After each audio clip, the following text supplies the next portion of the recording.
Man, was 2021 ever a crazy year. Hello, it's Orit here from Essetino Media, always helping you create profitable content. And in this video, I want to share with you 5 painful lessons that I learned this past year running my online business. An entrepreneur's journey is never an easy one, right? So there's always stress and overwhelm. But this past year in particular, we lost over $10,000. Actually, I shouldn't say lost. It just wasn't a smart investment and we learned a lot from it. So in this video, I want to share with you some of those lessons, and make sure you stick around to the end of the video where I actually share with you what happened and how you can learn from it. Okay, so lesson number 1 that I learned is you definitely have to find ways to automate things in your business sooner rather than later. As your business grows, which it very much did for us this past year, you're going to want to find ways to leverage your time.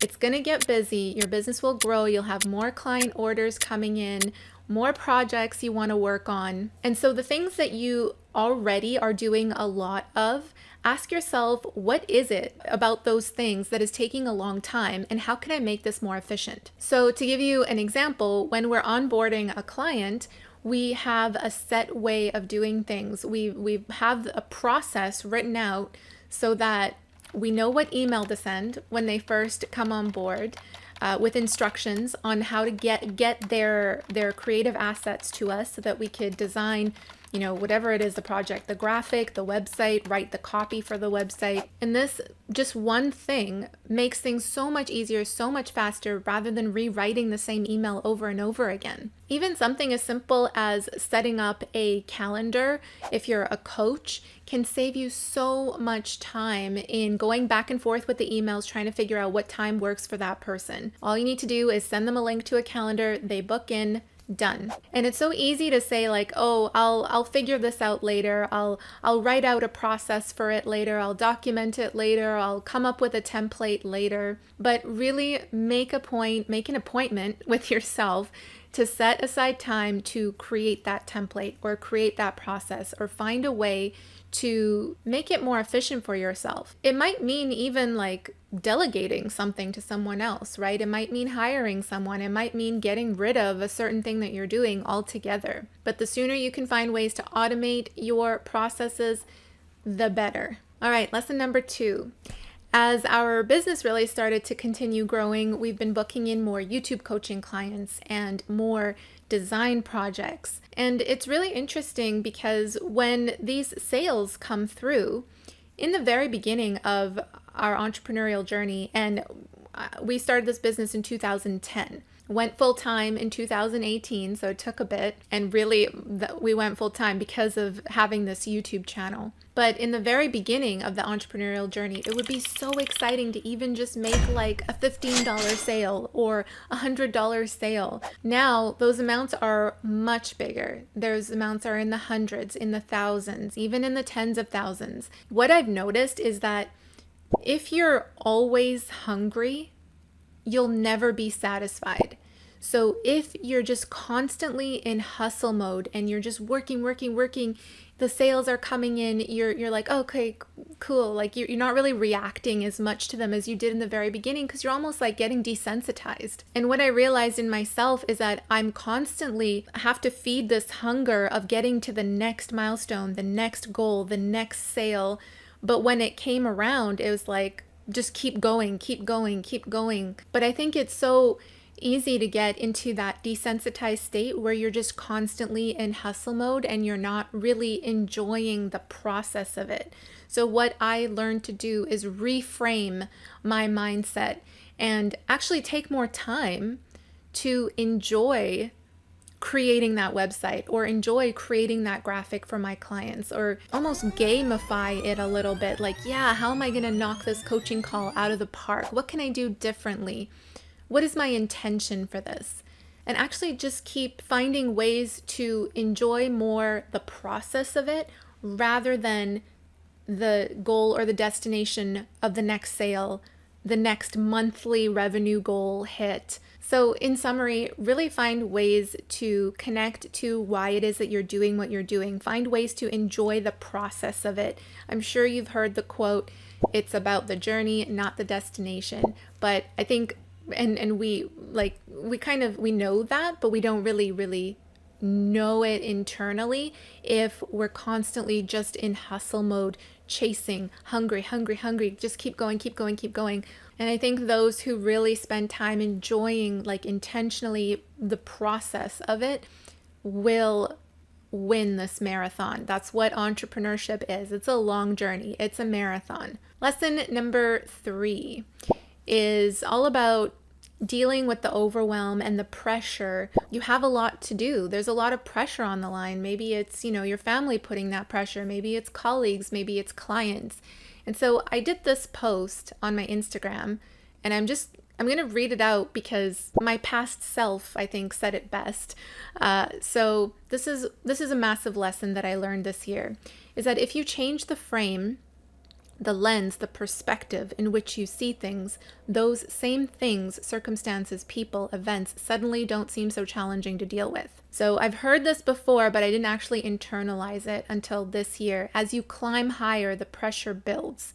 It can get pretty overwhelming at times, and honestly, this is true. It's mostly pressure I put on myself. But I can either let this pressure knock me down, or I can choose to see the pressure as good, as a force that is pushing me to change for the better, to grow into new forms, to become a better artist, coach, leader, educator, human, daughter, sister, whatever it is. Put the label in there for yourself. A diamond is a chunk of coal that did really well under pressure. No pressure, no diamonds. Change the frame and choose to be a diamond. You're strong enough to handle the pressure. I know you are. So I wrote this because it really is, that was the lesson, is me reframing the fact that all the stuff that I'm going through, it's happening for a reason. It's making me better. It's making me grow. It's pushing me to new heights that I've never experienced before. Change the frame and choose to be a diamond. All right, lesson number 4. Bigger paychecks really require you to have better communication skills, and they also really require you to have more confidence in yourself. Depending on what your business is or what it is that you're doing, this communication might come in the form of meeting up with a potential client and sharing with them what it is that you do and what you can help them with.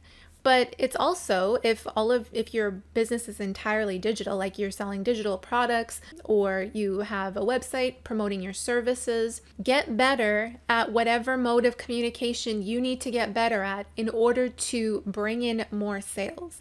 And not just more sales, but the amount of spend that a client will pay you will very much increase if it's combined with a lot of self-confidence. So my confidence has grown a lot just from doing this for so many years, right? But this past year in particular, there was just a certain assurance, like, I can take, in speaking with a client, I can take you to the finish line.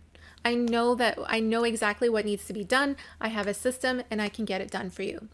When a potential client sees that confidence and that self-assurance, they are more likely to put their business or whatever it is that they need in your hands. So I think it's really important to be very clear and state up front what it is that they can expect from you and what it is that you expect from them. Because you're entering into a partnership, right? When you're doing business together, it really is a partnership. And I think problems arise when there's just assumptions made, right? When you're just assuming that the client will get you everything that you need in order to start their project by a certain day. No, they won't. You have to tell them ahead of time, if you send me all of this stuff by December 16th, then I'll be able to get your project done by December 18th. And even that in itself, that's better communication, but it's also a form of confidence because It's telling the client that you know exactly how long it takes to get this done, and all they need to do is just give you the materials that you need. All of this stuff counts. Communication, confidence, really key to earning those bigger paychecks. All right, and lesson number 5 that really would have saved us thousands of dollars if we had done this ahead of time. So we ran some paid advertising campaigns. We were re-releasing or relaunching rather an online course on YouTube SEO, and we didn't have time, and we also didn't have an interest in learning Facebook ads. So we hired an agency to help us run those Facebook ads. Here is the lesson that we learned. You really need to understand your market inside and out and do really in-depth market research first before you even go to paid advertising. For example, we had a YouTube SEO course, right? We're like, oh, our market is YouTube channels, right? YouTube channels or YouTubers that are really wanting to grow their channel. It's not enough to just say that. You really have to do research on your competitors. What's already out there in the space? What other products are selling something similar?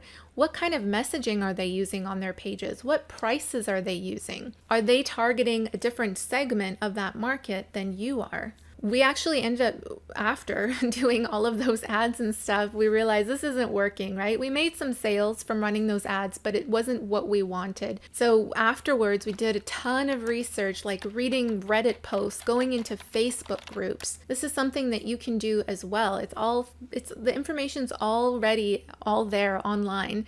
You just have to go seek it out and read comments from the people that you're targeting. I read a bunch of Reddit posts and really got to understand the massive pain points of our target market. It wasn't just about not having enough views or subscribers on their channel. That was a very surface level problem.